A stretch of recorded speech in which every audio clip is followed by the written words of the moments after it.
ថ្ងៃនេះដែរនាំបងប្អូនទាំងអស់គ្នាមកធ្វើសាច់ជ្រូកផាត់ម្ដងហើយសាច់ជ្រូកនេះផងដែរគឺភាគច្រើនបងប្អូនប្រើសម្រាប់ញ៉ាំជាមួយនឹងបាយឬក៏ជាមួយនឹងបបរសឬក៏ញ៉ាំជាមួយនឹងនំប៉័ងហើយក៏ប្រើសម្រាប់ធ្វើសាំងវិចផងដែរចាហើយវិធីដែលខ្ញុំធ្វើនៅថ្ងៃនេះគឺប្រហែលជាខុសនឹងបងប្អូនទាំងអស់គ្នាដែលធ្លាប់ធ្វើចា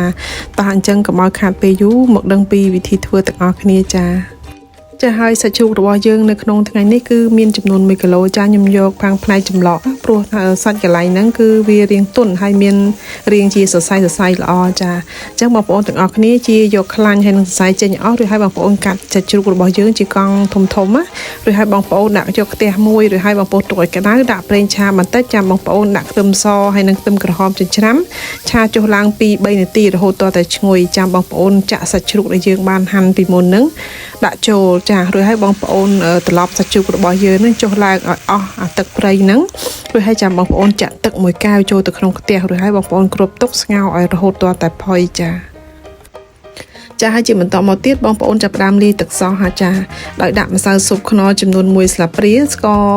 ចំនួន1ស្លាបព្រាហើយនិងទឹកស៊ីអ៊ីវចំនួន2ស្លាបព្រាហើយនិងទឹកត្រីចំនួន1ស្លាបព្រាផងដែរចាបងប្អូនកូរចូលគ្នាឲ្យសព្វរួចហើយបងប្អូនទុកមួយឡែកសិនចាសូមអភ័យទោសបងប្អូនដូចជាមុនដែរដោយសារតែខ្ញុំជឿកហើយទៅបញ្ចូលសលេងទៅរៀងដូចជាស្អកចាអញ្ចឹងសូមអភ័យទោសទុកជាមុនចាហើយនៅពេលដែលសាច់ជ្រូករបស់យើងឆ្អិនហើយបងប្អូនស្រង់ចេញឬហើយបងប្អូនទុកឲ្យត្រជាក់សិនចាំបងប្អូនយកសាច់ជ្រូករបស់យើងនឹងយកទៅដាក់ក្នុងថង់មួយហើយបងប្អូនយករែមកដំឲ្យបែកសាច់សិនចាំបងប្អូនយកទៅបុកជាបន្តទៀតចាហើយសម្រាប់ខ្ញុំចូលចិត្តរៀងសាច់ជ្រូកផាត់ហ្នឹងឲ្យរៀងធំអត់ឲ្យបែកខ្ទេចពេកទេវាខ្ទេចស្លាត់អត់ពេកវាញ៉ាំទៅដូចរៀងស្លាក់កអញ្ចឹងខ្ញុំយករៀងធំបន្តិចហើយក៏ងាយស្រួលសម្រាប់ធ្វើសាំងវិចឲ្យកូនគាត់ទៅរៀននៅពេលព្រឹកផងដែរចាពួកគាត់ចូលចិត្តញ៉ាំណាចាហើយកាលពីបងប្អូនបុកហើយបងប្អូនបេះសាច់ត្រីរបស់យើងកុំឲ្យវាស្អិតដុំណាបងប្អូនទៅសោះវាឲ្យវាសោះរួចហើយចាំបងប្អូនយកសាច់ជ្រូកដែលបុករួចហ្នឹងបងប្អូនយកទៅលីងឲ្យស្ងួតចាដើម្បីឲ្យយើងរក្សាទុកបានយូរហើយនៅពេលដែលលីងសាច់ជ្រូកនេះបងប្អូនដាក់ទឹកសោះដែលយើងលាយពីមុនហ្នឹងដាក់ជ្រោយម្ដងបន្តិចហើយបងប្អូនជ្រោយចុះឡើងដើម្បីឲ្យ